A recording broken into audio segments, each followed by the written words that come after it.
दी। कितना चलो बाहर बहुत दिल बाप फिर बाप गर्मी तो रही घाम के मैं तो पार एकदम दुखाए लगल बा। सुना अब 4 बजे हमनी के फेर चल जाई काटे। हाँ जी ठंडवा में चल के काट ली हो जाए 2 घंटा 4 बजे से 6 बजे ले। चलो जल्दी आराम करो। हाँ, चलो बच्चे चलो। रुको अपना आइटम खाली फोन लगाओ तनी।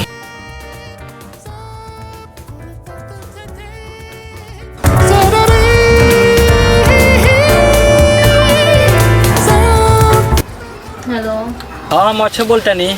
अच्छा कहाँ बारू? अरे घरे बनी तो आवन अपना खेतवा खाली। ये भगवान हम ओबे आते बनी काट उठ के खेत। बाबूजी हम माई को रनवेश सुनो ना कह दो कि रनिया बुलावती है गेहूं काटे खातिर ठीक बा। आवत तनी हम केकर फोन है बबनी? ये माई रनिया के फोन ह नाव कहीं ना रहती बगला में खेतवा नहीं खे रनिया की। हाँ हाँ तो कहती है आव चले के काट जाए। ये माई जाए कि ना? ठीक बा जा कटवा दो बुलावती है तो आई बात सुनो अपनो खेतवा ओकरा के तने पुलकार के कटवा ली ठीक बा। ठीक बा माई। चलाकी से काम करल जाला। ठीक बा माई जा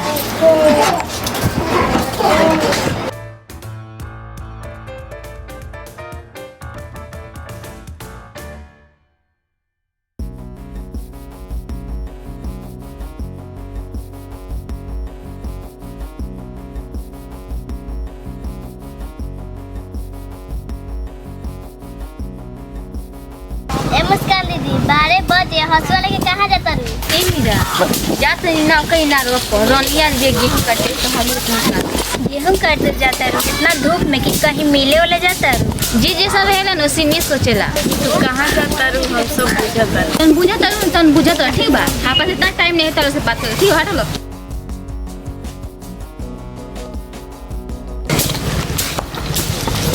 ए कुछ दाल में काला बा लागत तो बहुत एकरा घमंड हो गया। चाहिए चले के देखल जा। चल चल चल जल्दी से ना।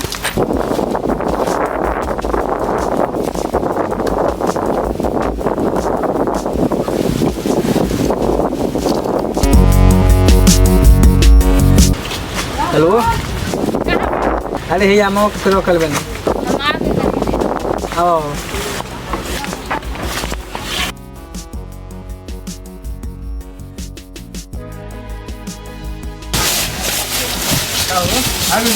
हां आ गई सब और कटनी लागल बा। चलो खेत में मावत के पीछे ठीक बा। चलो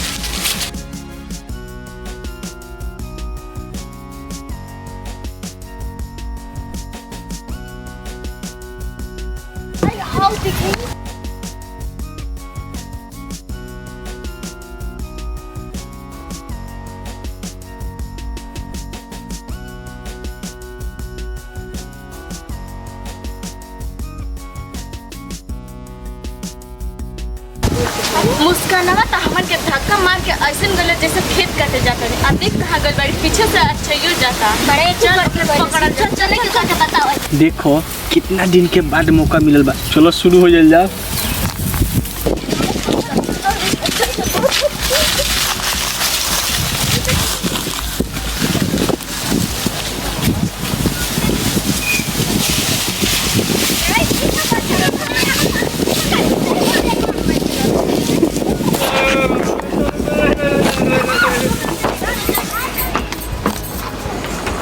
हे जी उठी 4 बज गए लेके चले के। हाय चले बाबा उठी चली चलो तू कहाँ भी है बबनी? उ तो चल गई।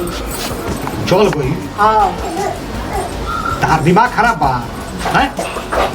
अकेले ओकरा के भेज दिलुआ कटनी करे के। अरे अकेले थोड़ी गई रनिया गई भी अपन खेत काटे तो उहे बोलैला सिया कि आओ तो हम कहनिए कि ठीक बच्चो अपनो खेतवा उल्हा के कटवा लिया। अच्छा बगलवा में जोन बा खेतवा रोनिए के उहे हाँ लिया। इनारवा तो नहीं खेपने के। हाँ हाँ वही चीज चलिए अब लेट मत तो कर। चलो हंसवा ले लो। हाँ का है तो लो चलो चलिए और लेके गल भी का हंसुआ ले गई हंसुआ। तो चलो चलिए पूरा गांव के एथी कर देते बाप के।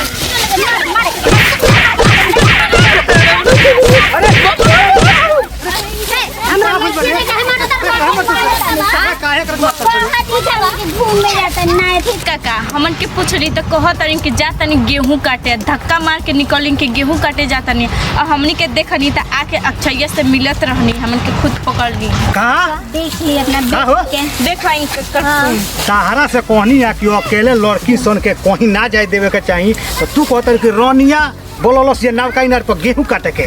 ई गेहूं कौन काटती हो? अरे बाप रे कहनी के चलो सर दूर के भाई लोग के प्रणाम। प्रणाम भैया। भाई लोग देखी हमनी के ई वीडियो बनौनी आसन। गेहूं काटे गइलू कि बाटे गइलू?